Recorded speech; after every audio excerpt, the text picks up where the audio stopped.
오늘 눈물을 씻어주시는 주님, 요한계시록 7장 17절 말씀입니다.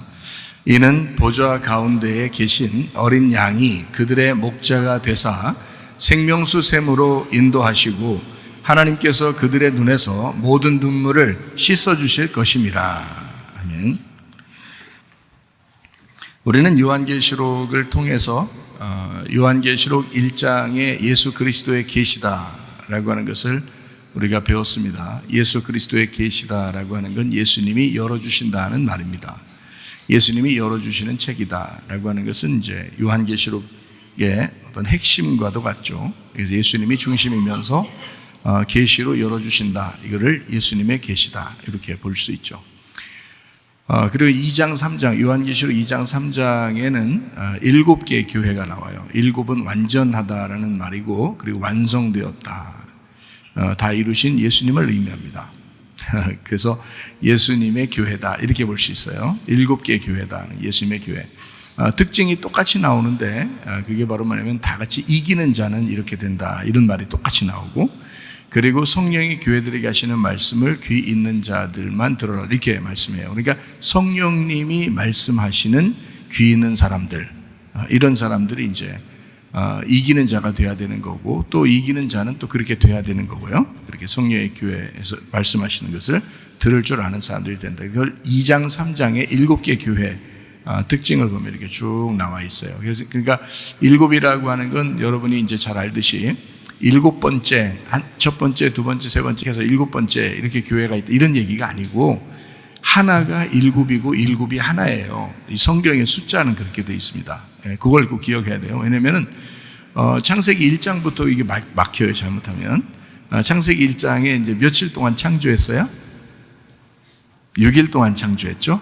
그리고 7번째 날은 이제 어떤 날이에요? 안식일이라고 그러죠. 그죠? 그러니까 6번째까지 창조하시고, 세상을 6이니까 6으로 창조하시고, 그리고 이제 7이라고 하는 그 숫자의 완성이다라고 했거든요. 그러니까 완성이다, 쉬신다 이렇게 됐어요. 그게 이제 첫 번째 날인 거예요. 그러니까 첫 번째 날이 7번째 날이고 7번째 날이 첫 번째 날인 거예요. 그러니까 숫자적으로 어떻게 보는 거다? 1이라는 숫자가 7이라는 숫자다는 거예요. 그러니까 7이신 예수님, 안식일의 주인이신 예수님은 한 분이시다 이렇게 되는 거죠. 그러니까 1이 7이니까 이렇게. 그래서 7을 7번째라고 얘기하는 게 아니고, 사실은 7이라는 건 완성되었다, 완전하다라는 그런 개념으로 이제 성경이 기록이 되어 있어요. 그러니까 다 이루어졌다, 완성했다. 그래서 예수님이 십자가에서 뭐라고 그랬어요? 십자가 못 박혀 돌아가시면서 다 이루었다 그런 거예요. 그게 이제 다 이루었다는 내용이 그냥 나 이제 죽었어, 이제 오늘 죽는다, 끝났다 이런 말이에요? 아니면 창조가 완성됐다는 거예요? 창조가 완성됐다는 거예요. 그러니까 처음에 창세기 1장에 창조가 있었죠. 그리고 예수님이 십자가 못 박혀 돌아가시면서 이제 다 이루었다 이런 거예요. 그 다 이루었다는 말하고 안식일날 쉬셨다라는 말하고 같은 거예요. 그러니까 7째라는 안식일이라는 그 날에 하나님이 쉬셨더라는 말하고, 다 이루어져서, 창조가 다 끝나서 다 이루어졌기 때문에 하나님이 쉬셨다 이렇게 됐죠. 창세기 2장 1절 2절에 그렇게 나와 있거든요. 그러면 요한복음 19장 30절에 예수님이 다 이루었다 하는 그 말도 똑같은 말이에요. 그게. 그러니까 그 말은 무슨 말이냐면, 창조, 여기 창세기 1장의 창조가 예수님 십자가 못 박혀 돌아가시면서 다 완성이 되었다는 말이에요. 그러니까 어떤 완성이겠어요? 첫 번째 창조가 완성됐다는 말이에요. 이 첫 번째 창조된 것을 두 번째 창조로 완성했다는 말이에요. 두 번째 창조로 완성했다는 말이죠. 왜 그러냐면 이렇게 되는 거죠. 창세기 1장에 하나님이 창조하셨다 하고서 창세기 2장 1절 2절에 하나님이 창조하시고 다 일이 맞추셔서 하나님이 쉬셨고 완성되었다라고 했죠. 그죠? 이미 그거 끝났잖아. 그리고 예수님이 십자가 못 박혀 돌아가시면서 내가 다 이루었다, 이제 창조가 다시 다 끝났다 이런 거거든요. 그러니까 이건 이제 첫 번째 창조가 아니라 두 번째 창조인 거지. 그죠? 그러면 두 번째 창조라고 그러면 첫 번째 창조는 어디 갔어요? 첫 번째 창조는? 네, 그걸 옛 창조라 그러는 거예요. 그래서 옛 창조. 그러니까 옛 창조가 끝나면 무슨 창조가 오겠어요? 새 창조가 오는 거죠. 그래서 요한계시록에 새 창조라는 말이 있는 거예요. 새롭게 창조한다, 새롭게 만든다, 이런 말이 있는 거예요. 그게 이제 예수님의 죽으심이 아니면, 죽으심이 없으면 새롭게 만들어질 수가 없어요. 그래서 이거를 새 창조다, 이렇게 볼 수 있는 거죠.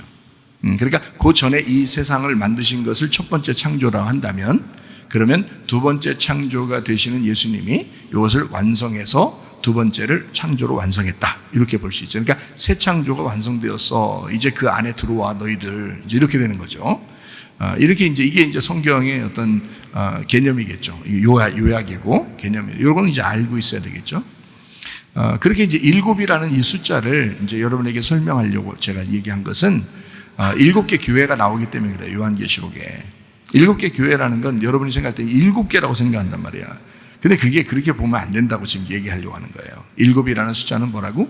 완성되었고 다 이루어지고 하나이고 이게 완전하다라는, 이제 예수님이 한 분이시고 그 한 분이신 예수님이 완성한 그 교회를 7개로 나누어 가지고 설명을 한 거예요.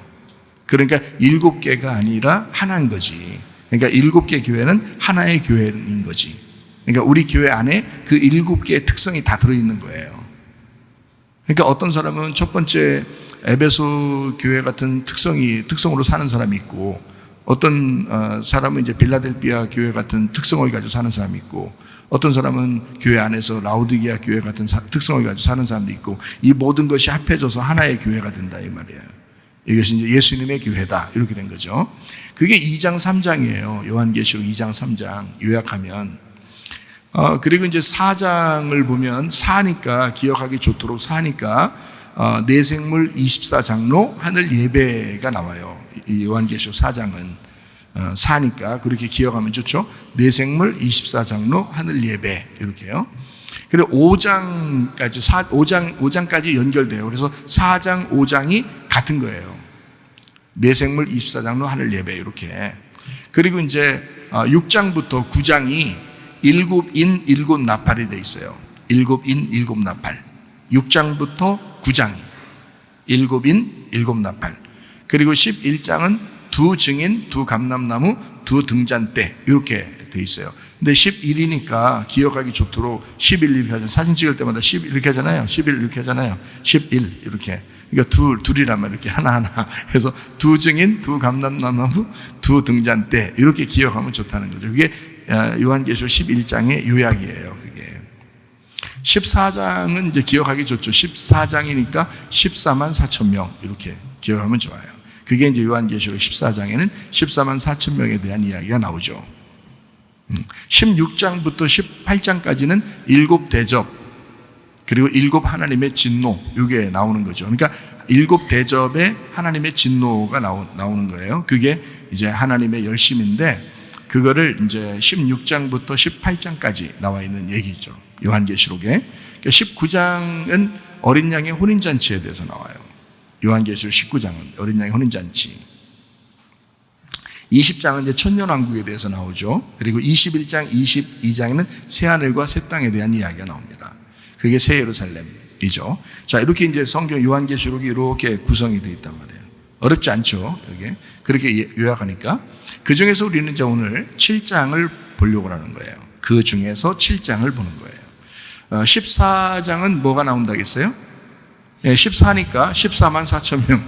이렇게, 하나님도 참 재밌으신 분이죠. 14장에 14만 4천 명을 집어넣은 거 보니까 재밌으신 분이에요. 그리고 4장, 5장에 내생물, 24장로 하늘 예배, 이렇게 놓은 것도 참 재밌으신 분이에요. 예수님, 하나님이. 이제 7장을 보면 7이잖아요. 그럼 아무래도 좋은 게 나와야 되겠죠?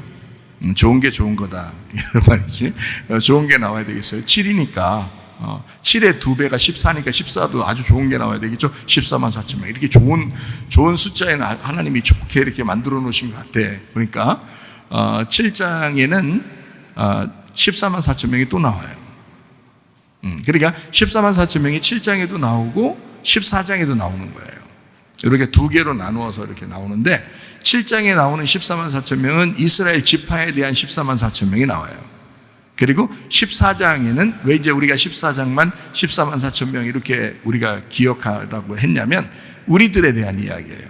모두 다 포함해서 온 인류 가운데 14만 4천 명 이렇게 이제 하기 위해서 14장은 그렇게 한 거고요. 우리들 다 포함해서. 근데 7장은 유대인들, 그러니까 이스라엘 사람들을 중심으로 해서 지파, 12지파를 골라놓고 거기다가 14만 4천 명이다 이렇게 해놨어요. 자, 이제 7장을 이제 하나씩 좀 보면 이제 되겠죠? 자, 요한계시록 7장 1절 말씀 한번 봅니다. 이 일 후에 내가 네 천사가 땅 네 모퉁이에 선 것을 보니 땅의 사방에 바람을 붙잡아 바람으로 하여금 땅에나 바다에나 각종 나무에 불지 못하게 하더라. 참 이것도 희한하죠, 그죠? 바람 못 불게 하는 거예요, 바람을. 바람 안 불게 만든다는 거예요. 이게 이제 이렇게 사방에 이렇게 사방이니까 네모나잖아요. 네모나다고 그러면 우리가 항상 생각을 하는 게 이렇게 생각을 해야 돼요. 네모나다는 거는 온 세상을 말하는 거예요. 온 세상이 네 개로 돼 있어요. 동서남북으로, 그죠? 동서남북으로 돼 있죠. 이렇게 온 세상을 그렇게 보게 돼 있어요. 성경에서도 동서남북 이게 온 세상이다 이렇게 돼 있어요. 그러면 이 온 세상을 축소시켜서 작게 이렇게 만든 게 에덴이에요. 에덴 동산 할 때 그 에덴 있죠? 그 에덴이 하나님께서 이제 함께 하시는 기쁨의 땅이거든요. 처음에 만들 때 거기서 에덴 동산을 만들었어요. 그 동산을 만들 때 그 동산은 울타리라고 그랬어요. 동산은 에덴에 울타리를 친 거예요. 그 울타리를 친 게 어떻게 쳤을까? 동그랗게 쳤을까? 세모로 쳤을까? 네모로 쳤을까? 네모로 쳤어요. 틀림없이 네모로 쳤어요. 그러니까 에덴 동산도 마찬가지로 네 개의 강 근원에 의해서 이렇게 돼 있어요. 네 개의 강 근원에 의해서. 그러니까 요거를 일부러 사라고 표현한 거예요. 사. 그래서 동서남북. 복음서를 여러분이 알죠? 복음서라 그러면 어디를 얘기해요? 마태복음, 마가복음, 누가복음, 요한복음 몇 개예요? 네 개네. 복음서라는 게 네 개구나. 그러니까 복음은 넷이구나. 그러니까 사방으로 퍼지는 네 개의 복음이구나. 이렇게 볼 수 있죠. 마태복음, 마가복음, 누가복음, 요한복음 이렇게 돼 있어요. 예수님의 옷을 속옷도 있고 겉옷도 있었어요. 예수님 십자가 밖에 돌아가실 때 이렇게 속옷은 통으로 돼 있었다 그랬고 겉옷은 사람들이 군병들이 어떻게 했어요? 몇 개로 찢었어요? 네 개로 찢었다고 나와요. 네 방향으로 찢었다. 그러니까 이게 뭐냐면 사방으로 흩어질 하나님의 율법을 얘기하는 거예요. 예. 그러니까 이렇게 이제 예수님의 그 옷 입은 것도 그렇게 네 방향으로 찢고요. 그리고 복음도 네 개로 돼 있다. 땅도 네모퉁이로 돼 있다. 교회도 사각형으로 돼 있다. 하여튼 동그랗게 질 수도 있는 건데, 그렇죠? 그러니까 다 사각형으로 짓는 건 아니죠. 근데 어쨌든 제가 말하는 거는 자, 에덴부터 시작해서 법궤도 동그랗지 않고 사각형으로 돼 있죠. 법궤, 그죠? 성경에 보면 법궤도 사각형으로 돼 있어요. 그리고 성막 있죠. 구약의 성막, 이것도 네모퉁이로 돼 있어요. 이렇게 사각형으로 돼 있어요. 성막. 그 하나님이 설계해서 지은 거거든요. 그리고 하나님이 설계해서 이제 다윗한테 그 설계도를 넘겨주고 그것을 솔로몬이 지었을 때 그 성전을 짓는 그 설계도가 넘어갔어요. 그리고 이제 솔로몬 성전을 지었어요. 자, 모양이 어떻게 돼 있을까요? 사각형이에요. 그러니까 하나님이 만드시라고 하는 성전은 사각형이에요. 여러분 밭이 어떻게 생겼을까요? 밭을 그려라 그러면 어떻게 해요? 이렇게 그리죠. 밭을. 야, 밭을 그려라. 이렇게 안 그리잖아요. 밭을 그리세요? 네. 이렇게 그릴 수 없잖아요. 밭은 이렇게 그린다고요. 왜 그럴까요? 이게 성경적이기 때문에 그렇습니다. 성경적이기 때문에. 자, 예수님께서 좋은 밭 이렇게 얘기할 때 밭 종류를 몇 개 얘기했어요? 네, 손가락이 벌써 나왔네요. 나도 모르게 자동적으로 나왔어요. 자, 어떤 밭이에요? 길가밭, 그 다음에 돌짝밭, 그 다음에 가시밭, 그 다음에 좋은 밭. 이렇게 네 개로 나오잖아요. 네. 그러니까 요 사라고 하는 것은 땅을 얘기할 때 사를 얘기해요. 땅을 얘기할 때. 하늘을 얘기할 때는 몇이라고 한다겠어요? 네, 벌써 손가락이 벌써 나왔어요. 너무 빨리 나왔어요. 삼위일체 하나님. 하늘을 말할 때는 3이라고, 땅을 말할 때는 4라고. 이거 합치면 몇 개?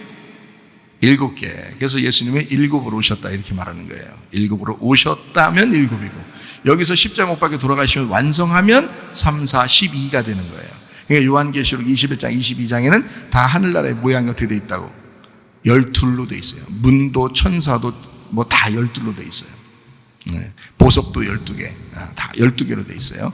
하늘나라는 일부러 그러면 하늘나라에 보석이 12개만 있을 필요가 있나요? 생각해. 보석이 뭐 수천 가지가 있을 수 있잖아요. 하나님이 놀랍게 역사하시는 하나님인데. 그렇죠? 근데 왜 12가지만 딱 놓을까요? 문도 왜 12개만 있어야 되고 12사도의 이름만 있어야 되고 왜 그럴까요? 그는 하나님이 12로 숫자를 맞춰놓은 거란 말이에요. 그러니까 성경의 어떤 숫자, 이 울타리를 정확하게 딱 계산해 놓고 보지 않으면 이거는 안 맞는 게 너무 많아요, 성경이. 그런데 이 울타리를 딱 놓고 하나님이 계획적으로 이렇게 만드셨구나라고 딱 보면 이건 정답인 거예요. 너무 정확한 수학적 책이 되는 거죠. 수학적으로 정확하게 책이 되는 거예요. 자, 어쨌든 우리가 이제 이 숫자를 생각해 보면 예수님이 여기 14만 4천 명, 요한계시록의 7장에 보면 14만 4천 명, 14장에도 14만 4천 명 이렇게 나오는데 14만 4천이 어떻게 나왔을까요? 14만 4천 그러면 숫자를 해야 돼요. 이게 숫자를 어쩔 수 없이 숫자를 해야 되는데 그게 어떻게 숫자가 돼야 돼요? 12 곱하기 12 곱하기 1000이에요.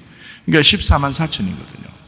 그러니까 1000은 완전 숫자고요. 1000은 완전한 숫자고 그건 공이 몇 개 들어가는 다 완전 숫자고요. 14만 4천 할 때 그게 12 곱하기 12, 144가 되는 거예요. 그러니까 요한계시록에는 하늘나라의 그 모형이 하늘나라의 이렇게 그 모형 자체가 144로 돼 있어요. 숫자가 144. 왜? 12 곱하기 12가 돼야 되니까. 그러니까 예수님이 이것을 완성한 거예요. 구약의 지파가 몇 개? 12. 신약의 제자들이 몇 명? 12명. 그래서 12 곱하기 12가 돼야 돼요. 그럼 12 곱하기 12는 척 보면 모르겠어요? 성경의 완성을 얘기하는 거죠. 그래서 성경의 완성을 천국이라 그러는 거야. 자, 성경체 어떻게 생겼어요? 맥각형으로 생겼어요? 사각형이죠. 이거 척 보면 모르겠어요? 이게 천국이야. 하나님 말씀이 천국이죠. 말씀이 천국이에요. 천국이 말씀입니다. 그러니까 이게 네모난 요 안에 12가 완성이 되는 거예요. 어떻게 완성돼요? 네모난 이 안에 12가, 밭이라는 내 마음 안에 12가 완성되려면 어떻게 해야 돼요? 밭이라는 사각형이라는 내 마음 안에 여기에서 천국이 완성되려면 어떻게 돼야 돼요? 12가 돼야 되겠죠? 그러니까 뭐가 와야 돼요? 3이라는 하늘이 와야 돼요. 3이라는 하늘이 내 속에 오면 이게 완성이 되는 거예요. 여기가. 그러니까 여기는 천국이 완성 안 시키고 하늘나라 가서 완성된다는 거예요. 사람들이. 얼토당토하는 얘기예요. 밭이 내 마음을 얘기하는 거라니까. 이 땅이 내 마음을 얘기하는 거예요. 여러분, 내 마음의 밭을 보세요. 이렇게 하지. 내 마음의 밭을 보세요. 내 마음의 밭을 보세요. 이렇게 안 하잖아.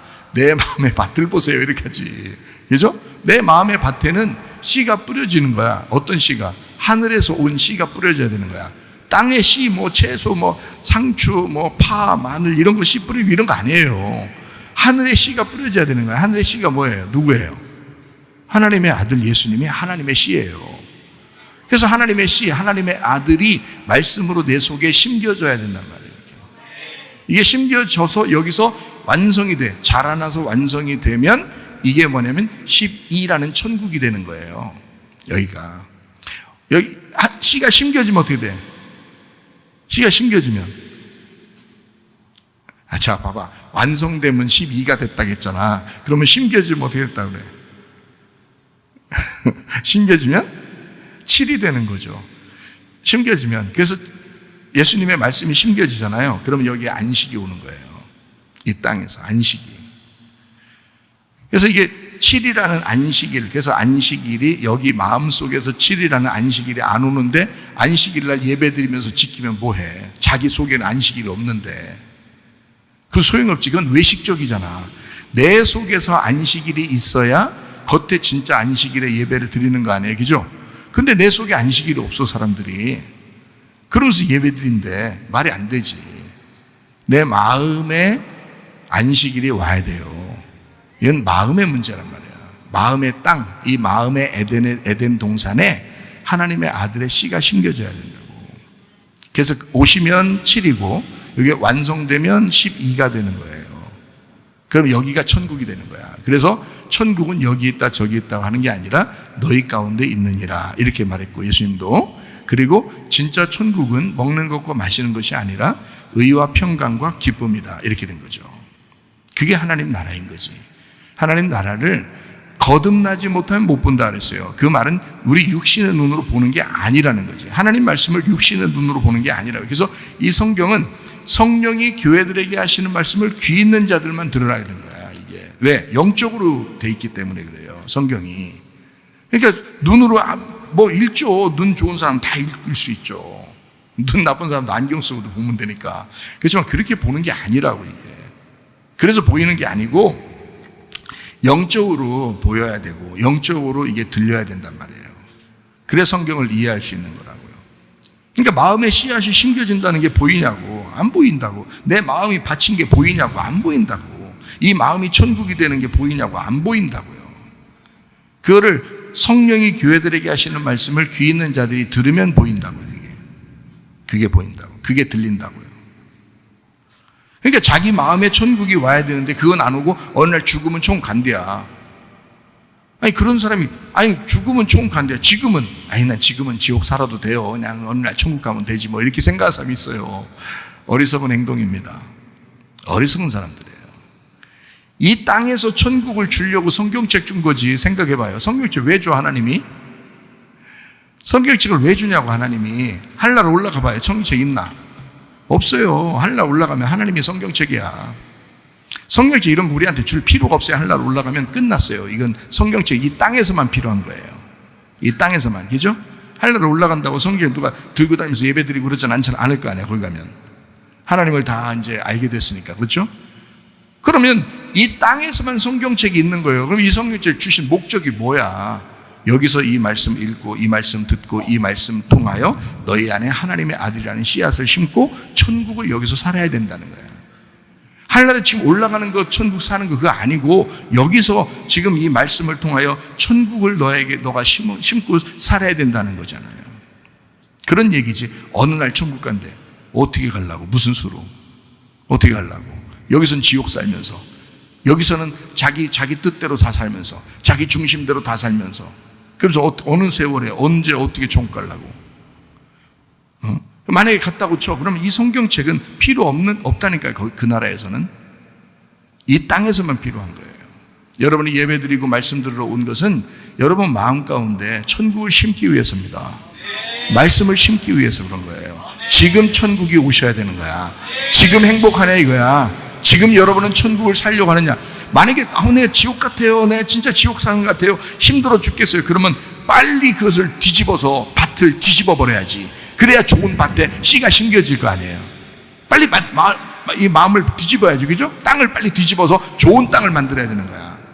여기 심어주세요. 천국을 심어주세요. 천국이라는 하나님의 아들을 심어주세요. 예수님을 심어주세요. 그 나라 천국을 심어주세요 해야지. 무슨 말인지 아시겠죠? 그거예요. 그러니까 천국이라고 하는 건 어느 날 간다라고 하는 것은 안 된다. 그 말이 아니다. 그거는 뭐 우리가 원한다고 안 원한다고 뭐 가고 안 가고 이런 게 아니라는 얘기예요. 지금 우리가 주님을 선택했어요. 지금 우리에게 말씀하시는 이 하나님 말씀이 나에게 말씀하시는 천국의 소리라는 거예요. 천국의 나팔 소리라는 거예요. 이거를 깨닫고 우리가 말씀이 이 속에 심겨질수록 여기서 열매를 맺히면 맺힐수록 여러분 마음 가운데는 천국이 생성되는 것입니다.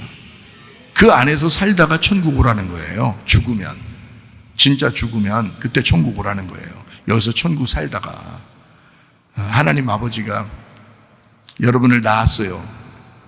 그래놓고 여기서 이 땅에서는 순 지옥만 살다가 어느 날 너 죽을 때 그때 천국 오면 돼. 응? 그러면 되는 거야.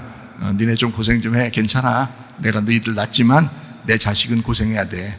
그러니까 고생하다가 어느 날 천국만 와라. 이렇게 하시겠냐고. 여러분이 애 낳으면 그래요? 여러분은 안 그러면서, 여러분은 애 낳으면은 우리 애기가 행복해야지, 나는 좀 피곤해도, 나는 힘들어도, 나는 일하고, 나는 직장 다니고, 나는 어려워도 이 아이는 행복해야지 라고 생각할 거 아니에요, 여러분은. 하나님은 왜 그 생각 안 하실 것 같아? 어? 왜? 그 아니라 하나님도 그 생각을 더 많이 하시죠. 야, 내가 너를 낳았어. 내가 창조자야. 너 여기서 행복하게 살아야 돼. 너 기쁘게 살아야 돼. 너 여기가 천국이야. 내가 있으면 천국인 거야. 이렇게 하나님도 그걸 원할 거 아니에요. 하나님도 그걸 바랄 거 아니야. 마냥 놀라, 게임만 하고 돌아다녀라, 장난해라, 이런 거 아니란 말이에요. 그런 말이 아니란 말이에요. 진정한 의와 평강과 기쁨이 있어야 된다. 하나님의 평강과 하나님의 의와 하나님의 기쁨이 있어야 된다. 이거를 하나님이 요구하실 거란 말이에요. 네 안에 내가 들어가고 싶다. 그래서 너한테 천국을 누리게 하고 싶다. 이렇게 할 거 아니에요. 그런데 자기가 스스로 하나님을 거부하고 그 의로움을 거부하고 불의하게 살고 그 평강함을 멀리하게 하고 그 다음에 불안하게 살고 그 기쁨을 밀어내고 슬픔으로 살려고 하는, 그게 뭐냐고요. 우리가 스스로 선택한 지옥이잖아요. 우리가 선택한 지옥을 살고 있다고. 그 뭐냐고. 성경책 준 이유가 뭔데? 성경책 우리에게 주어놓고 하나님 말씀을 통해서 네 마음 가운데 천국을 살기를 원한다는 게 하나님의 마음, 부모님의 마음이란 말이에요. 그걸 우리가 깨닫고 이 땅에서 천국을 누리시기를 바랍니다. 네, 이게 진짜 예수 믿는 맛이에요. 그게 교회 다니는 목적이라고요. 그런 천국이 교회 왔는데도 없으면 그게 무슨 교회 다니는 거예요. 그게 교회 다니려면 천국을 살려고 교회 다녀야 돼. 그래서 내 속에 왜 천국이 없고 지옥이 있지? 왜 내가 이 속에 씁쓸하고 괴롭고 막 이렇게 슬프고 왜 그러지? 그럼 막 회개하고 하나님 앞에 어떻게든지 매달리고 눈물을 흘리고 그래서라도 이 속에 막 기쁨이 다시 찾아올 수 있도록, 평안함이 찾아올 수 있도록 주님 나를 만나 주십시오. 막 하나님 앞에 간구해서라도, 그래서 내 속에 하나님 만나 주십시오라고 해야 되겠죠.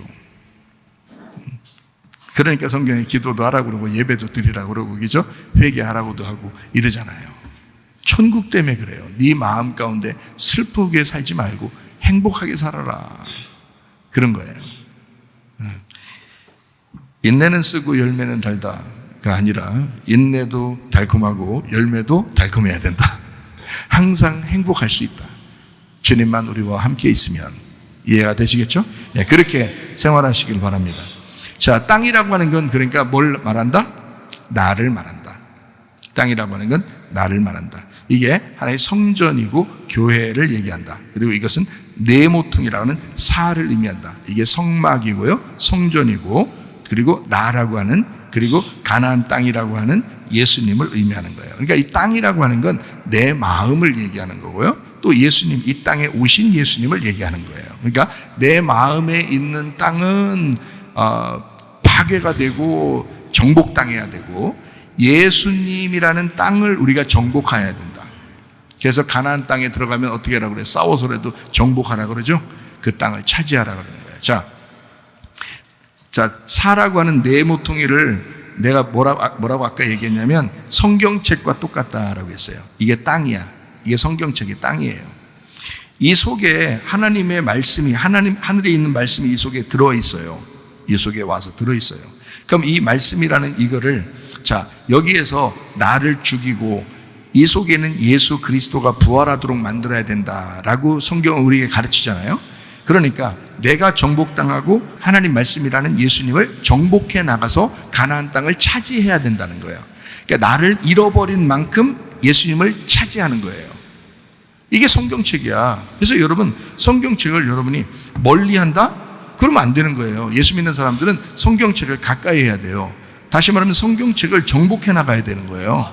이거를. 왜냐면 이게 하나님 말씀이고 이게 천국이니까. 이게 예수님이잖아. 그러니까 이 가나안 땅을 정복해 나가야 되는 거예요. 내가 정복한 만큼 내 거예요. 그러니까 처음엔 저도 성경을 많이 몰랐죠. 어느 부분만 알고 그랬는데, 언제 보니까 하나님이 막 이게 열어주시고 이렇게 하니까 이게 알게 되겠더란 말이에요. 그러니까 너무너무 좋은 거야. 성경이 이래. 그래서 이걸 정복해 나가니까 정복해 나갈수록 막 희열이 있는 거예요. 희열. 막 기쁨이 있는 거예요. 엄청난 기쁨이. 그러니까 마음의 그 천국이라는 게 이런 거구나. 뭘 통해서? 말씀을 통해서 이런 기쁨이 막 생기는 거죠. 그러니까 이게 천국이라 그러는 거죠. 그러니까 요 네목퉁이라고 하는 것을 우리가 땅이라고 하는 것을 지금 설명해서 7장 1절을 여러분에게 설명한 거예요. 자, 그러면 이제 바람을 불다, 이 바람이 분다는 게 여기에 보니까 내가 이제 바람을 부는, 원래 불어야 돼요? 아니면 막 붙잡고 있어야 돼요? 예, 불어야 돼요. 원래 바람이라는 건 불어야 바람이지. 그죠? 바람은 불어야 되는 건데 그거를 붙잡고 있다는 거야. 그러니까 이게 정상이에요? 비정상이에요? 바람은 원래 불어야 돼요? 붙잡고 있어야 돼? 불어야 되는 거야. 바람한테 물어봐봐. 그럼 바람이 뭐라 그러겠어? 나는 불어야 맛이에요. 나는 불어야 바람이에요. 이럴 거 아니에요, 그죠? 네, 그러니까 여기는 바람이라고 하는 것은요, 바람을 붙잡아 바람으로 하여금 땅에 막 이렇게 불지 못하게 했다라고 했으니까 바람이 나쁜 거구나 이렇게 생각할 수 있잖아요. 근데 그렇지 않아요. 바람은 좋은 것입니다. 여기에서 말하는 바람, 이게 좋은 거예요. 이게 무슨 말이냐면 이게 호흡하는 거거든요. 호흡하는 거. 사방으로 바람이 분다. 이게 호흡하는 거예요. 하나님의 호흡이야. 근데 봐요. 바람을 못 불게 했다는 말은 이제 어떻게 됐다는 거예요? 하나님이 숨을 쉬지 않으신다는 얘기잖아요. 그렇죠? 그러면 하나님이 숨을 쉬지 않으면 어떻게 돼? 그러면 안 되죠. 하나님이 숨을 쉬어야 되겠죠. 네. 그러니까 하나님이 숨을 쉬어야 되는데 하나님이 숨을 쉬지 않는다. 이제 쉽게 얘기해서 그렇단 말이에요. 지금 바람이라고 하는 것은 하나님의 영과 같아요. 하나님의 숨소리와 같고 하나님의 호흡과 같아요. 근데 이것을 불지 못하게 딱 잡아놓으면 이게 재앙이 온다고요. 네. 그러니까 요한계시록의 6장부터 9장 또 16장부터 18장은 지금 어느 장이냐면 재앙에 대한 얘기란 말이에요. 그죠? 재앙이 있는. 그러니까 바람을 못 불게 했다. 그러면 이게 비정상이 되는 거예요. 자, 하나님의 말씀은 원래 모든 성경은 하나님의 감동으로 되었다 그랬죠. 그 감동이란 말이 하나님이 숨쉬었다라는 단어거든요. 그러니까 바람이라고 하는 건 마치 하나님의 숨소리와 같은 거예요. 그래서 감동이라고 되어 있잖아요. 감동. 성경이 하나님의 감동으로 됐단 말이에요. 이게 뭐냐면 하나님의 호흡으로 됐다는 말이에요. 근데 하나님의 호흡이 불지 않았다. 성경치 알겠어? 모르겠어? 모르게 되는 거지. 그게 재앙이야. 그러니까 바람이 안 불면 순방향이 되지 못하는 거예요. 역방향이 되는 거예요. 하나님의 순방향은 바람이 불어야 되는 거거든요. 만약에 하나님께서 이 바람을 두 종류로, 하나는 좋은 바람, 하나는 나쁜 바람을 불더라도 바람은 반드시 불어야 되는 거예요. 왜냐하면 이 바람이라고 하는 건요, 좋을 때는 신선한 바람, 하나님이 호흡하는 바람이 되거든요. 근데 사람이 잘못했을 때, 죄를 지었을 때는 역방향이 된단 말이에요. 그럼 이 바람을 통해서 이 사람을 갖다가 꺾어버리는 거예요. 그래서라도 바람이 불어야 되는 거예요. 그러니까 바람은 반드시 불어야 되는 거야. 이렇게든 저렇게든 불어야 되는. 근데 그걸 붙잡아놨어. 근데 이게 감동이 되냐고, 이게 말씀이. 감동이 안 되게 만들었다는 얘기를 7장 1절에 얘기하는 거예요. 자, 무슨 말인지 아시겠죠? 그러니까 바람이 불면 나의 가치관이 죽고 하나님의 가치관이 살아가는 거야, 우리 속에서. 바람이 불면. 근데 그거를 이게 막아놓는다. 그럼 이게 바뀐다는 거죠. 그럼 안 된다는 거죠. 그래서 이 모든 거는 바람을 통해서 나를 만들어 나가시거든요. 근데 그거를 중지했다, 붙잡아놨다. 그러면 안 된다는 거지. 자, 2절 말씀입니다. 또 봄에 다른 천사가 살아계신 하나님의 인을 가지고 해돋는 데로부터 올라와서 땅과 바다를 해롭게 할 권세를 받은 네 천사를 향하여 큰 소리로 외쳐, 이렇게 돼 있어요. 자, 하나님의 말씀에 대해서 하나님의 인을 가졌다, 이렇게 돼 있어요. 하나님의 인을 가지고 와서 사람들 이제 해롭게 한다. 그러면 인을 받은 사람과 인을 안 받은 사람이 있겠죠.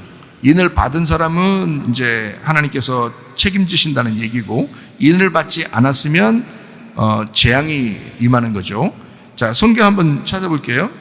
학개서 2장 23절 말씀입니다. 만군의 여호와가 말하노라, 스알디엘의 아들 내 종 스룹바벨아, 여호와가 말하노라, 그날에 내가 너를 세우고 너를 인장으로 삼으리니 이는 내가 너를 택하였음이니라 만군의 여호와의 말이니라 하시니라.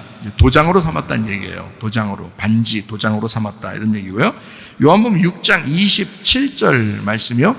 썩을 양식을 위하여 일하지 말고 영생하도록 있는 양식을 위하여 하라. 이 양식은 인자가 너희에게 주리니 인자는 아버지 하나님께서 인치신 자니라. 이렇게 돼 있어요. 그러니까 도장을 찍은 자다라는, 도장이라고 하는, 도장을 찍었다, 도장을 찍힌 자다 이렇게 말하는 건요, 성령을 의미하는 거예요. 도장이라는 건 성경에서 성령을 의미하는 겁니다. 그러니까 성령으로 인정받은 분이다 라는 이런 말이거든요. 자, 요한계시록 14장 1절. 또 내가 보니 보라 어린 양이 시온산에 섰고 그와 함께 14만 4천이 서 있는데 그들의 이마에는 어린 양의 이름과 그 아버지의 이름을 쓴 것이 있더라. 자, 그 이름을 그 이마에 써놨다라고 돼 있어요. 이 말은 7장 3절 한번 또 보겠습니다. 이르되 우리가 우리 하나님의 종들의 이마에 인치기까지 땅이나 바다나 나무들을 해하지 마라. 이렇게 되어 있습니다. 자, 재앙이 오긴 올 건데 하나님의 인맞은 자들이 필요하다는 거예요. 그래서 하나님의 인맞은 자들을 붙잡기 위해서 좀 참아달라라는 얘기거든요. 자, 확정입니다. 인맞았다는 얘기는 확정이에요. 자, 여러분도 여러분의 이마에 하나님의 인이 쳐 있어야 됩니다.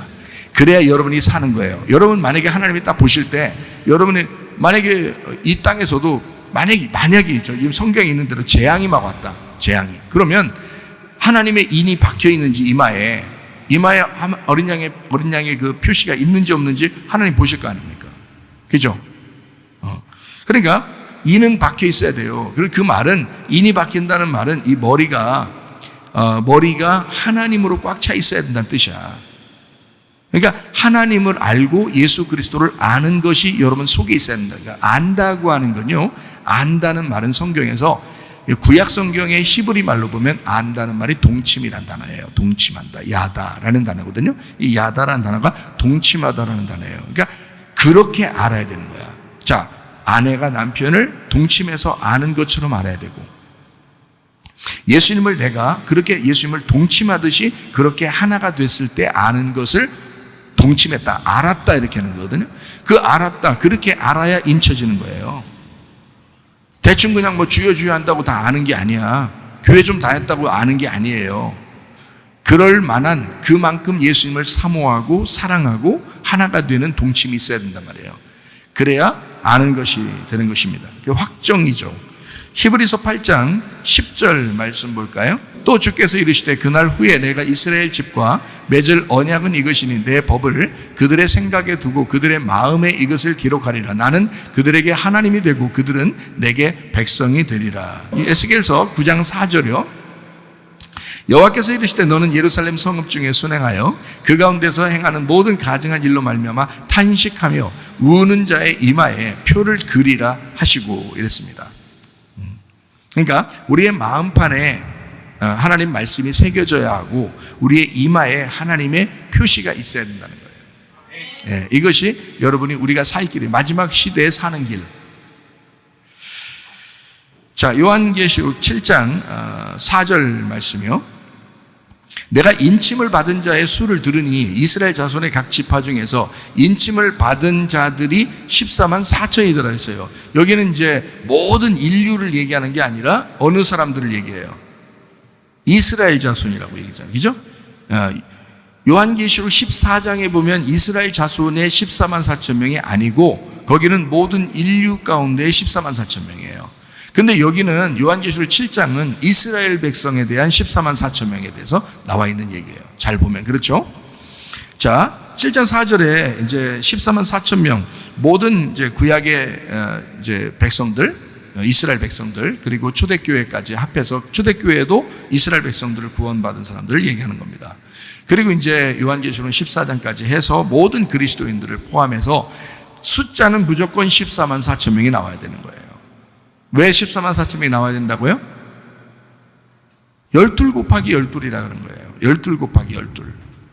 예, 구약과 신약의 완성을 얘기하는 거란 말이에요. 그러니까 12지파 12제자의 완성, 구약과 신약의 완성, 예, 율법과 복음의 완성, 그 백성들, 그 사람들을 14만 4천이라 그러는 거예요. 그러니까 어느 뭐 이단 집단이 얘기하는 뭐 1명, 2명, 3명, 4명, 14만 4천 명 됐어. 우리 그 넘어가면 어떡할 건데? 그럼 안 되잖아. 넘어갔네? 그러면 이제 하늘에 14만 4천, 땅에 14만 4천, 뭐 이런 식으로 또 얘기한단 말이에요. 그렇게 엉뚱한 얘기 말고 12로 돼 있다고 했잖아요. 12로. 그러니까 12이 돼 있어서 이게 14만 4천으로 됐다고 말이에요. 12 곱하기 12, 144 곱하기 1000 이렇게 해서 14만 4천 이렇게 되는 거예요. 자, 골로새서 1장 17절, 18절 말씀이요. 또한 그가 만물보다 먼저 계시고 만물이 그 안에 함께 섰느니라. 그는 몸인 교회의 머리시라. 그가 근본이시요 죽은 자들 가운데서 먼저 나신 이시니 이는 친히 만물의 으뜸이 되려 하시며 그리스도가 머리가 되시고 우리가 그의 몸이다라고 교회를 이제 말씀하잖아요. 그러니까 구약의 완성이 신약이니까 신약을 통해서 구약의 완성인 신약의 교회를 설명하는 거예요. 그러니까 14만 4천 명도 결국에는 누구를 설명하려고 하는 걸까요? 결국엔 교회를 설명하려고 하는 거란 말이죠. 자, 유다서 14절 아담의 7대손 에녹이 이 사람들에 대하여도 예언하여 이르되 보라 주께서 수만의 거룩한 자와 함께 임하셨다 이렇게 되어 있습니다. 수만 명의 사람들, 수만의 성도들 이런 사람들이죠. 요한계시록 7장 4절 말씀이요. 내가 인침을 받은 자의 수를 들으니까 이스라엘 자손의 각 지파 중에 인침을 받은 자가 14만 4천 명이더라. 14장 1절에도 뭐라고 되어 있다고요? 어린 양의 시온산에 섰고 그와 함께 14만 4천 명이 서 있더라. 그래서 그들의 이마를 보니까 어린 양의 이름이 써 있더라. 그리고 그 아버지의 이름이 써 있더라. 그 이마에. 자, 이름을 막 이렇게 여담아서 하나님, 어린 양 이렇게 써놨겠어? 그거 아니잖아. 그렇게 성경을 보면 안 되잖아. 성경은 어린 양 대신 예수님 또 하나님 같은 분이에요. 그 하나님이 우리의 이마에, 그러니까 하나님을 제대로 알았다 이 말이야. 예수님을 제대로 알고 있는 사람이다 이 말이죠. 제대로 안다는 말은 뭐 했다고요? 그 주님과 동침했다는 말이죠. 그렇게 하나가 되었다라는 말입니다. 자, 구약 성경에 이제 돌판이 있습니다. 그 돌판은 어디에 집어넣냐면 법궤에 집어넣어요. 그 법궤는 네모나게 생겼어요. 이걸 내생물과 같다 이 말이에요. 내생물. 그러니까 넷으로 돼 있죠. 그 내생물과 같은 이것이 이 이스라엘 백성들 성막에 보면요. 12지파 레위인들 그룹이 있고요. 그리고 12지파 이스라엘 그룹이 밖에 있습니다. 그러니까 안에는 레위인 지파, 그리고 밖에는 이스라엘 지파가 이제 이거를 이렇게 성막을 보호해요. 그러니까 성막 자체는 법궤 때문에 있는 거예요. 법궤는 돌판 때문에 있는 거고요.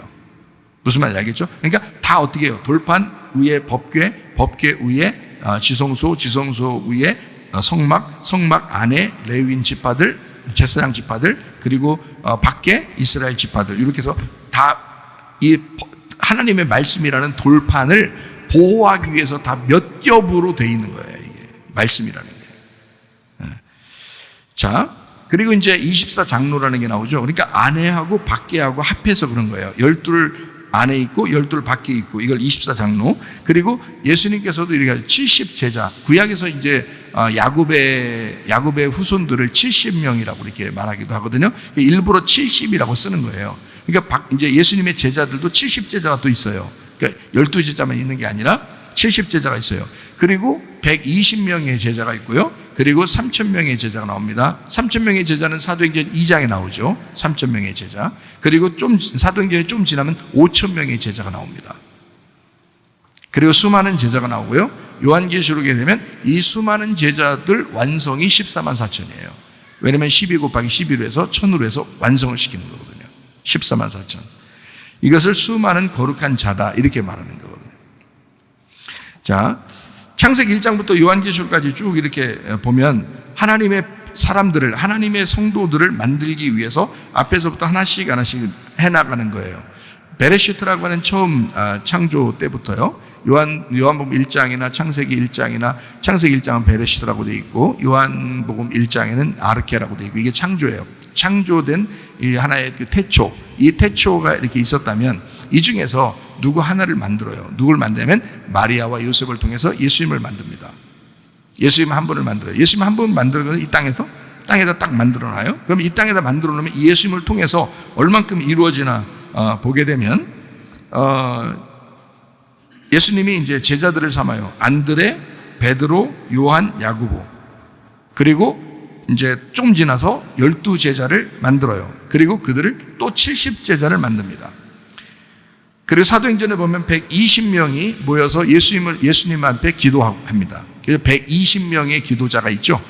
사도행전 1장에 보면 120명이 모여서 기도할 때 그때 이제 하나님의 놀라운 역사가 이제 오순절날 임하게 되고요. 그리고서 3,000명이 구원받습니다. 자, 한 명이라는 예수님, 한 명 예수님이 시작해서 하나님의 놀라운 역사가 시작되는 걸 보세요. 하나님의 역사가. 그죠? 그러니까, 5명의 제자, 12명의 제자, 그리고 70명의 제자, 그리고 120명의 제자, 그리고 3,000명의 제자가 만들어져요. 그리고 조금 지나 사도행전에 4장에 보면 5,000명의 제자가 나옵니다. 그리고 사도행전 6장에 보면 제자의 수가 점점 더 많아졌다 이렇게 얘기해요. 그래서 여러분과 제가 여기 있는 것입니다. 이렇게 하나님의 아들 예수 한 분이 시작한 주님의 사람들이, 주님의 교회가 지금 우리에게까지 오게 된 거예요. 하나님의 역사입니다. 자, 그러면 이제 우리가 요한계시록 7장 5절 말씀을 한번 이제 보겠습니다. 유다 지파 중에 인침을 받은 자가 12,000이요, 루벤 지파 중에 12,000이요, 갓 지파 중에 12,000이요 이렇게 되어 있고, 6절도 한번 보겠습니다. 아셀 지파 중에 12,000, 납달리 지파 중에 12,000, 므낫세 지파 중에 12,000, 시몬 지파 중에 12,000, 레위 지파 중에 12,000, 이사갈 지파 중에 12,000, 스불론 지파 중에 12,000, 요셉 지파 중에 12,000, 베냐민 지파 중에 인침을 받은 자가 12,000. 자, 이렇게 이제 써놨어요. 그러면 5절부터 7절까지의 특징이 뭐냐면 12지파를 얘기한 거거든요. 그죠? 12개예요. 12지파인데 12,000명씩 곱하니까 어떻게 돼? 12,000명씩 곱하니까 12지파인데 12,000명씩 곱하니까 12 곱하기 12 곱하기 1000이잖아요. 무슨 말인지 알겠어요? 그래서 14만 4천이 나오는 거예요. 근데 14만 4천이 나오려면 거기에 단지파가 있어야 돼, 없어야 돼? 있어야 되죠. 원래 단지파가 있으니까. 원래 12지파 중에 단지파가 있어요. 근데 단지파가 빠졌어요, 여기에. 빠지고 무슨 지파가 들어가냐면 므낫세 지파가 들어간 거예요. 왜 그러면 원래 요셉 지파가 있을 때는요, 요셉이라는 이름이 여기에 이제 요한계시록 7장 8절에 나와 있잖아요. 요셉 지파가 있을 때는 므낫세 지파가 빠져야 되는 거예요. 왜냐하면 요셉의 아들이 므낫세하고 에브라임이잖아. 므낫세하고 에브라임이 같이 있기 때문에 요셉이라는 사람이 이제 여기에 지파 12에 딱 포함되면, 원래 므낫세와 에브라임은 애굽에서 태어났잖아요. 이 사람들은 나중에 태어난 사람들이란 말이에요. 그러니까 이건 빼야 되는 거야. 그래서 12이 돼야 되는 거야, 요셉 앞에서. 그런데 만약에 요셉이 들어가면 이 둘은 빠져야 되고, 요셉이 빠졌다 그러면 이 12에서 한 명을 더 빼야 되는 거예요. 그래서 레위 지파를 빼는 거야. 레위 지파를 빼서, 레위 지파는 내 아들이야, 이건 내가 택한 백성이야 해서 레위 지파를 제사장 삼는 거예요. 그래서 레위 지파를 빼고, 그 이제 모세가 중심이죠. 그러니까 거기에 레위 지파를 빼고 에브라임과 므낫세를 같이 집어넣는 거야. 둘을 같이 집어넣으면 레위하고 므낫세하고 빠졌으니까 또 12이 되는 거죠. 그래서 12를 맞춰야 되는 거예요. 이렇게 12를 숫자를 맞춰 놓는 거예요. 요셉이 빠졌을 때는 레위 지파까지 빼가지고 둘을 빼놓고 에브라임 므낫세를 집어넣어 버리는 거예요. 그래서 땅을 나눠줄 때는, 잘 들어요, 여호수아가 땅을 나눠줄 때, 이스라엘 백성들 땅을 나눠줄 때, 이거 구약성경이 지금 요약해 주는 겁니다. 땅을 나눠줄 때 요셉의 땅이 없어요. 에브라임하고 므낫세 땅을 나눠주는 거예요. 그러면 12개의 땅을 이렇게 나눠야 되거든요. 12개의 땅을 나누는데 에브라임과 므낫세 땅이 딱 들어갔어. 그러면 요셉이라는 사람은 이름이 요셉 땅 이게 있어서는 안 되지. 아들 둘이 이걸 차지했으니까. 그렇죠? 그러니까 요셉이 없어지니까 또 하나의 땅을 못 받는 사람이 나와야 되죠. 그래서 레위 지파를 빼버리는 거예요. 레위 지파 빼서 니네는 땅이 없어 이렇게 해야 되는 거예요. 그래서 레위 지파인데 뭐라 하면 너희들은 내가 너희들의 땅이야. 내가 너희들의 기업이야. 해서 레위 지파의 땅은 하나님인 거예요. 그래서 레위 지파는 땅을 차지를 못하고 어떻게 하냐면 12지파에서 레위 지파에게 한 동네를 주는 거예요. 12지파에서. 그러니까 단지파도 레위 지파한테 땅을 하나 주고요. 또 뭐 므낫세 지파도 레위 지파에게 땅을 줘야 되는 거고, 또 에브라임 지파도 거기에 레위 지파한테 땅을 좀 나눠줘야 되는 거예요. 그래서 레위 지파는 12개가 되는 거예요. 12개 땅에 조금씩 그 동네에 살게 되는 거예요. 그러니까 모든 지파에는 레위 지파가 제사장으로서 그 지파를 살리는 거죠. 말씀을 전해주면서 그 지파를 살리는 거예요. 그러니까 지금으로 말하면 여러분, 우리 교회에는 목사를 둬서 목사가 여러분을 말씀을 전하게 해서 살게 만드는 것처럼 똑같은 거예요, 이게. 그게 하나님의 시스템이라고요. 그러니까 12를 무조건 맞춰놔야 된다는 거야, 하나님은. 그러니까 12를 맞추는데 12개가 보면 요한계시록 7장 5절부터 8절에 다 12개가 맞춰져 있는데 단지파가 없는 거예요. 그래 놓고 요셉도 집어넣고, 요셉을 집어넣으면 단지파를 집어넣어야 돼요. 그리고 므낫세를 빼야 되는 거 맞죠? 그 아들이니까, 요셉 아들이니까 빼야 되잖아. 그런데 단지파를 빼놓고 므낫세를 집어넣은 거야. 말이 돼요, 안 돼요? 안 돼요. 이거는 상식적으로도 말이 안 되는 거예요. 이스라엘 백성들이 이 책을 읽으면, 요한계시록 책을 이스라엘 백성들은 잘 안 읽겠지만, 유대인들은 잘 안 읽거든요. 신약을 안 읽겠지만, 만약에 읽었다면 이거 어떻게 할까요? 그것도 단지파가 읽었다면 어떻게 할까요? 이스라엘 백성 중에 지금 단지파가 이 책을 읽었다면 어떻게 어떤 반응이 일어나겠어? 말이 안 되죠? 말이 안 되는 거예요. 그냥 무조건 하나님이 12로 맞춰놓은 거야, 그냥. 그 이름하고 상관없이 12를 맞춰놓은 거야. 그럼 단지파를 왜 뺐느냐? 이걸 우리에게 교훈을 주려고 이제 요한계시록을 통해서 이걸 말씀하시는 거죠. 자, 요한계시록 이걸 이제 가만히 7장 5절부터 8절에 단지파가 분명히 없거든요. 그럼 단지파가 어떤 인물들인가 한번 잠깐 볼게요. 사사기 18장 31절, 하나님의 집이 실로에 있을 동안에 미가가 만든 바 새긴 신상이 단자손에게 있었더라. 단자손은 그 우상을 숭배하는 그런 자손이다. 이렇게 정해놨다 이 말이에요. 자, 열왕기상 12장 30절, 이 일이 죄가 되었으니 이는 백성들이 단까지 가서 그 하나에게 경배함이더라. 단에다가, 원래 예루살렘에다가 성전이 있는데 거기서 예배 드려야 되는데 단지파에게 거기에 단을 세워놓고, 제단을 세워놓고 거기서 예배를 드리는 거예요.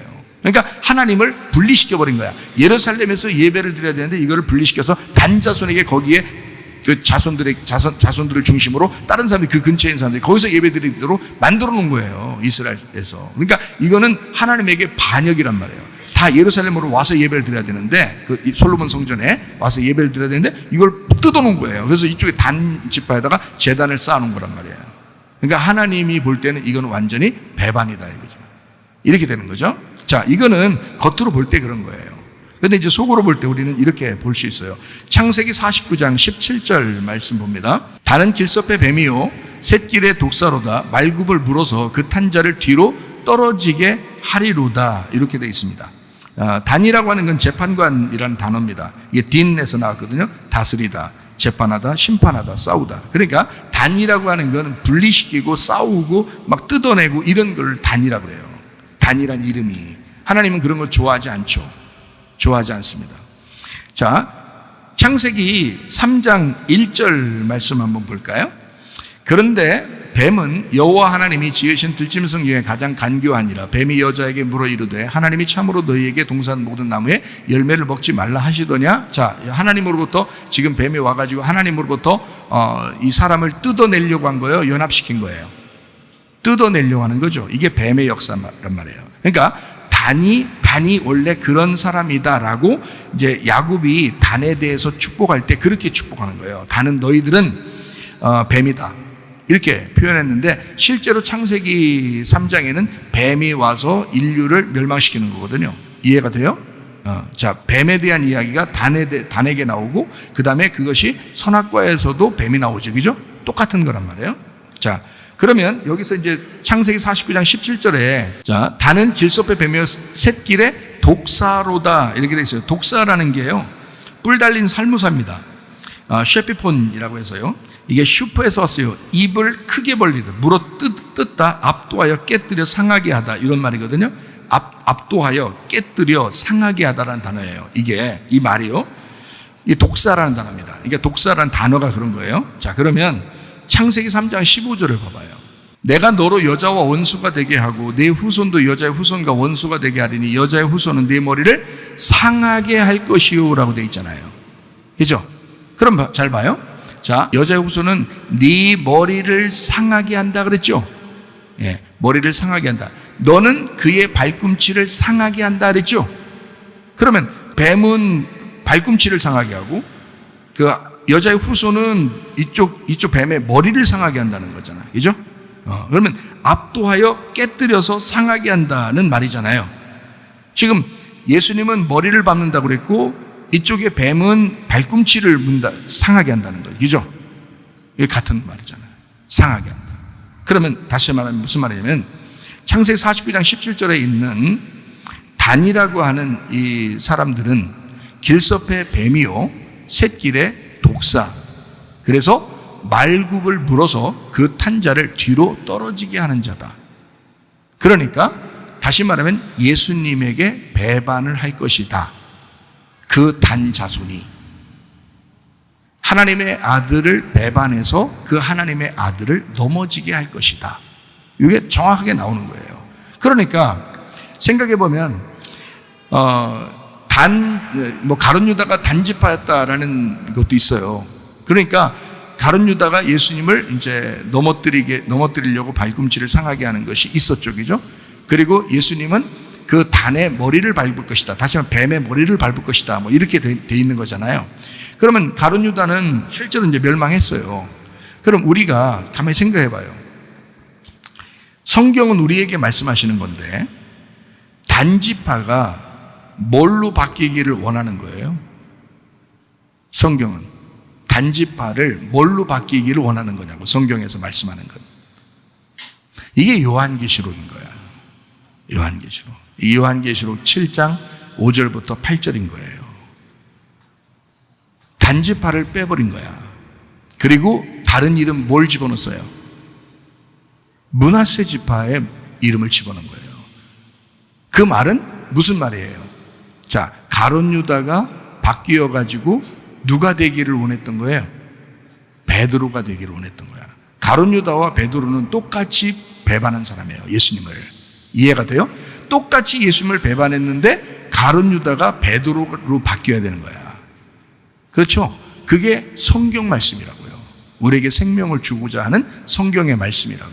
그러면 단지파가 빠지고 므낫세 지파를 집어넣었다는 얘기는 단지파가 어느 지파가 되기를 원했다는 거예요? 므낫세 지파가 되기를 원했던 거예요. 므낫세라는 이름이 뭔데요? 잊었다라는 말입니다. 잊었다.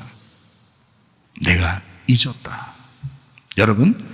여러분의 죄를 하나님이 기억하고 있다면 여러분 천국 갈 수 있겠어요? 없죠. 하나님이 잊어버리신 거예요. 동이 서에서 먼 것과 같이 우리의 모든 죄과를 멀리 옮기셔버리죠. 그리고 다 잊었다. 너희들 가룟 유다 같은 그런 삶을 내가 다 잊었다. 단과 같이 그렇게 예수를 배반하여 예수를 넘어지게 한 그 예수를 죽이는 그 모든 죄를 내가 다 잊어버리길 원한다. 그러니까 가룟 유다는 죽었기 때문에 회개할 기회가 없었던 거지, 베드로처럼 살아있기만 했었으면 하나님의 놀라운 사명자가 될 수 있었습니다. 가룟 유다도. 이해가 돼요? 하나님의 계획은 그렇게 있었는데 사람이 망가뜨려버린 거야. 여러분의 결심이 얼마나 중요한가? 그 믿음의 결심이라는 게 얼마나 중요한가? 하나님은 여러분의 믿음의 결심을 통하여 하나님이 여러분을 사랑하실 것입니다.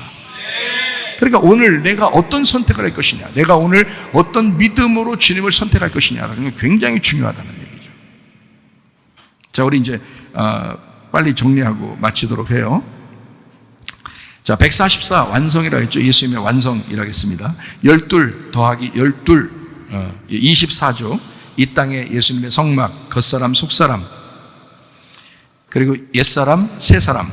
그러니까 이게 성막이라는 거 안에 있고 밖에 있다는 얘기예요. 안에 있고 밖에 있다. 레위 지파는 안에, 또 이스라엘 백성들은 밖으로. 그래서 12 이렇게 나눴단 말이에요. 껍질과 알곡을 얘기하는 겁니다. 말씀을 얘기하는 거예요, 지금. 이게 성경책. 그러니까 이게 로고스 말씀, 그리고 이 속에 레마가 들어있다라는 말씀이고요. 육신 안에 영혼이 있다는 말이고, 흙 안에 생기가 들어있다는 말이에요. 물 안에 성령이 있다는 얘기고요. 처음 창조 안에 새 창조가 있어야 된다는 얘기고요. 처음 하늘이 새 하늘이 돼야 된다는 얘기고 처음 땅이 새 땅이 돼야 된다. 율법은 복음으로 바뀌어야 되고 율법 안에 복음이 있다. 로고스 안에 레마가 있다. 모세 안에 예수님이 계시다. 이렇게 모세라는 이름도 그렇다겠죠.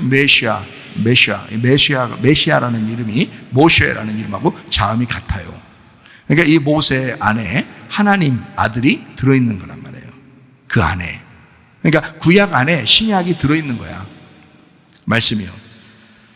자, 그러니까 12과 12이라고 하는 그 이야기는, 그 숫자는 굉장히 중요하다고 하는 걸 알 수 있죠. 그걸 몰라서 성경을 기본을 모르는 거야. 아예 기본. 7이라는 숫자를 모르면 아예 성경 기본을 모르는 거야. 아예 성경 모를 거예요, 안 날 거예요 하고 결정하고 그냥 성경 보는 거야. 7이라는 걸 모르면. 12이라는 걸 모르면 아예 성경 나 모르고 싶어요. 이런 사람이야. 12를 꼭 그래서 알아야 되는 거예요. 자, 이제 숫자 공부 그만하고요. 7장 9절. 이후에 내가 보니 각 나라와 족속과 백성과 방언에서 아무도 능히 셀 수 없는 큰 무리가 나와서 흰 옷을 입고 손에 종려 가지를 들고 보좌 앞과 어린 양 앞에 서서 이렇게 되어 있습니다. 자, 이게 이제 어느 때냐면 절기 중에서 유월절, 무교절, 초실절, 오순절, 나팔절, 속절, 장막절 이렇게 되는 7개 절기 중에 초막절, 장막절 얘기예요. 장막절. 그러니까 하나님은 이 절기의 마지막, 이걸 마지막으로 해서 일을 끝내시는 거예요. 절기도 7개로 되어 있잖아요. 이게 주님이 끝내시는 것입니다. 초막절이라고 하는 것은 이 초막절을 뭘로 보는 거냐면 초막절이 밖에서 이제 초막을 짓고 자는 날이잖아요. 근데 이거를 뭘로 보았냐면 성경 요한계시록 7장에는 승리로 본 것입니다. 승리의 찬양으로 본 거예요. 이걸 초막절을. 그러니까 승리의 찬양, 승리의 복음 전파. 그래서 마태복음 24장 14절에 모든 전 세계에 복음이, 천국 복음이 먼저 전파되어야 된다라고 말씀하십니다. 또 요한계시록 7장 13절 말씀 한번 보겠습니다. 장로 중 하나가 응답하여 나에게 이르되 이 흰 옷 입은 자들이 누구며 또 어디서 왔느냐라고 했습니다. 흰 옷, 겉옷과 속옷으로 있다고 그랬죠. 요한계시록 7장 14절에 뭐라고 됐나 봐요. 내가 말하기를 내 주여 당신이 아시나이다 하니 그가 나에게 이르되 이는 큰 환난에서 나오는 자들인데 어린 양의 피에 그 옷을 씻어 희게 되었습니다 라고 되어 있잖아요. 자, 그 안에서 하나님의 말씀 안에 내용으로 깨닫게 되었다, 그런 사람이 되었습니다, 이 말이에요. 쉽게 얘기하면 자, 어린 양의 피에 희게 된 사람들입니다 라는 말이에요. 피, 생명, 말씀입니다. 어린 양의 피, 어린 양의 생명, 어린 양의 말씀이에요. 거기에 희게 되었다. 다시 말하면 네 색깔이 빠졌다. 그래서 흰옷이 되었다, 이 말이에요. 그러니까 진리의 말씀이라는 얘기예요. 흰옷 나오면 다 진리의 말씀을 얘기합니다, 성경에서는요. 그러니까 말씀이 깨끗해졌다 하는 말이에요. 순수한 말씀이 되었다, 이런 말이거든요. 자, 요한계시록 19장 8절 보겠습니다. 그에게 빛나고 깨끗한 세마포옷을 입도록 허락하였으니 이 세마포옷은 성도들의 옳은 행실이로다. 옳은 행실이란 말은 뭐라고요? 쉽게 얘기하면 아멘입니다. 여러분이 가지고 있는 그 믿음을, 행함 있는 그 믿음을 얘기하는 거예요. 그게 옳은 행실입니다. 요한계시록 19장 14절 말씀이요. 하늘에 있는 군대들이 희고 깨끗한 세마포옷을 입고 백마를 타고 그를 따르더라 라고 되어 있습니다. 자, 3장 5절 봅니다. 이기는 자는 이와 같이 흰옷을 입을 것이요 내가 그 이름을 생명책에서 결국 지우지 아니하고 그 이름을 내 아버지 앞과 그의 천사들 앞에서 시인하리라. 3장 18절 내가 너를 권하노니 내게서 불로 연단한 금을 사서 부유하게 하고 흰옷을 사서 입어 벌거벗은 수치를 보이지 않게 하고 안약을 사서 눈에 발라 보게 하라. 2장 17절 귀 있는 자는 성령이 교회들에게 하시는 말씀을 들을지어다. 이기는 그에게는 내가 감추었던 만나를 주고 또 흰 돌을 줄 터인데 그 돌 위에 새 이름을 기록한 것이 있나니 받는 자밖에는 그 이름을 알 사람이 없느니라. 요한계시록 7장 15절 말씀이요. 그러므로 그들이 하나님의 보좌 앞에 있고 또 그의 성전에서 밤낮 하나님을 섬기며 보좌에 앉으시니가 그들 위에 장막을 치시리니. 21장 3절 한번 봅니다. 내가 들으니 보좌에서 큰 음성이 나서 이르되 보라 하나님의 장막이 사람들과 함께 있음에 하나님이 그들과 함께 계시니 그들은 하나님의 백성이 되고 하나님은 친히 그들과 함께 계신다. 장막을 치신다는 얘기고요. 요한계시록 7장 16절. 자, 흰옷이 뭔지는 알죠, 이제? 믿음으로 진리의 말씀이라는 거 알겠죠? 그들이 다시는 줄이지도 아니하며 목마르지도 아니하고 해나 아무 뜨거운 기운에 상하지도 아니한다라고 되어 있습니다. 어떤 사람이 태워지고 그러냐면 그 해에 태워지냐면 야고보서 1장 11절에 나와 있는 말씀입니다. 해가 돋고 뜨거운 바람이 불어 풀을 말리면 꽃이 떨어져 그 모양의 아름다움이 없어지나니 부한 자도 그 행하는 일에 이와 같이 쇠잔하리라. 부자가 태움 받는다는 얘기죠. 반대로 심령의 거지가 된 사람이 자기 마음을 비워진 사람이 예수님으로 채워진 사람이 하늘나라의 부자가 된다. 그 사람은 태워지지 않는다 이 말이죠. 자, 이제 막바지입니다. 마지막 절이죠. 요한계시록 7장 17절 말씀입니다. 이는 보좌 가운데 계신 어린 양이 그들의 목자가 되사 생명수 샘으로 인도하시고 하나님께서 그들의 눈에서 모든 눈물을 씻어 주실 것임이라. 21장 4절에도 나와 있는 말씀입니다. 모든 눈물을 그 눈에서 닦아 주시니 다시는 사망이 없고 애통하는 것이나 곡하는 것이나 아픈 것이 다시 있지 아니하리니 처음 것들이 다 지나갔습니다. 22장 1절 말씀이요. 또 그가 수정같이 맑은 생명수강을 내게 보이니 하나님과 및 어린 양의 보좌로부터 나와서 22장 17절 말씀이요. 성령과 신부가 말씀하시기를 오라 하시는도다. 듣는 자도 오라 할 것이요 목마른 자도 올 것이요 또 원하는 자는 값없이 생명수를 받으라 하시더라. 자, 생명수 샘으로 인도하신다 그랬습니다. 요한계시록 7장 17절에요. 모든 눈물을 씻어주신다 그랬습니다. 생명수 샘으로 인도할 뿐만 아니라 모든 눈물을 씻어주시겠다. 세상의 바람으로부터 우리를 보호해 주시겠다.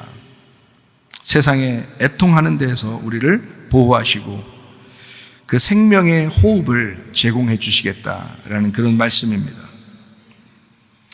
다른 말로 말하면 성전의 기둥이 되게 하겠다라는 말씀입니다. 그리고 하나님의 그 장막을 우리 위에 쳐주겠다. 하나님이 보호해 주시겠다. 이런 말이거든요. 그럼 여러분 이제 한번 이런 생각을 해보세요. 하나님이 나 요즘 슬픈데 요즘 괴로운데 하나님이 내 눈물을 씻어 주실 거야. 여러분 그냥 무작정 눈물을 씻어 주실 거야가 아닙니다. 잘 생각하셔야 돼요. 그냥 내가 요즘 슬픈데 내가 요즘 괴로운데 그냥 눈물 씻어 주시겠지 이런 거 아니에요. 그거 착각하실까 봐 제가 설명해 드리려고 하는 거예요. 그 착각입니다. 그런 눈물 씻어준다는 말이 아니에요. 여기가.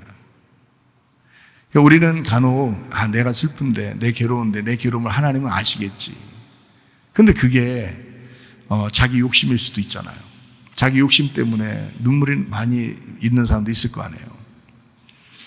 자기가 막 고집부리고 교만하고 화내고 뭐 이래서 막 슬프고 괴롭고 다른 사람 관계가 틀어지고 안 좋고 이러면서도 눈물 많이 나고 이런 사람들도 있을 거 아니에요. 그럼 그런 사람들 하나님이 눈물을 씻어줄 거야 내가 이런 말이겠어요? 그런 말이겠어요 여러분? 그런 거 아니에요. 아닐 것 같죠? 네, 그런 건 아닐 것 같죠? 잘 들으세요. 여기서 말하는 요한계시록 7장 17절에 말하는 이 눈물을 씻어주신다라고 하는 이 말은요 14절에 나와 있는 말씀 때문입니다. 여기는 뭐라고 되어 있냐면 내가 말하기를 내 주여 당신이 아시나이다 하니 그가 나에게 이르되 이는 큰 환난에서 나오는 자들인데 어린 양의 피에 그 옷을 씻어 희게 하였느니라. 그 사람들 눈물 씻어준다는 얘기입니다. 다시 말하면 주님을 위해서 목숨 걸고 산 사람, 힘들지만 억지로라도 주를 위해서 참고 견디며 생활한 사람들, 그런 사람들의 눈물을 씻어준다는 얘기입니다. 여러분 주를 위해 살다가 주님 만나시기를 바랍니다. 네, 기도하겠습니다. 우리 한 목소리 기도할 때 우리 하나님, 주여 어린 양의 피에 내 옷을 씻게 하시고 주여 흰 세마포 입고 주님 만날 수 있도록 하나님 인도해 주시옵소서. 우리 평생에 주를 위해 살고 주님과 동행하다가 주님 만나게 하옵소서. 기도합니다. 우리 하나님 하나님 아버지의 사랑과 은혜를 감사를 드립니다. 하나님 아버지, 우리의 눈에서 눈물을 씻어주시는 하나님, 우리를 그토록 사랑하시며 긍휼히 여기시는 하나님, 우리 하나님께서 역사해 주셔서 우리의 마음 가운데 오직 주를 위해 살다 주님 만나시는 그 마음을 우리에게 허락해 주시옵소서. 비염은 떠나갈지어다, 독이 떠나갈지어다, 위장병 떠나갈지어다, 전증 사라질지어다, 두통은 사라질지어다, 류마티스 관점 떠나갈지어다, 어깨 통증 사라질지어다, 허리 디스크, 목 디스크 떠나갈지어다, 심장병 온전해질지어다, 각종 종양 암 떠오리 떠나갈지어다, 감기 몸살 온전해질지어다, 협착증 사라질지어다, 건선피부 온전해질지어다, 이명은 사라질지어다, 장애면역 질환 온전해질지어다, 식도염 사라질지어다, 유력에서 떠나갈지어다, 전립선 온전해질지어다, 우울증, 불면증, 환자, 트롬보란 초조 다 떠나갈지어다, 음란, 거짓, 도둑질, 미움, 욕심에는 다 떠나갈지어다, 아까 토론 귀신들아 질병 가져 떠나갈지어다. 건강하게 도와 주시옵소서. 오직 주님과 통해하다가 주님 만나게 하옵소서. 예수님 귀하신 이름 받들어 기도 올리옵나이다. 아멘.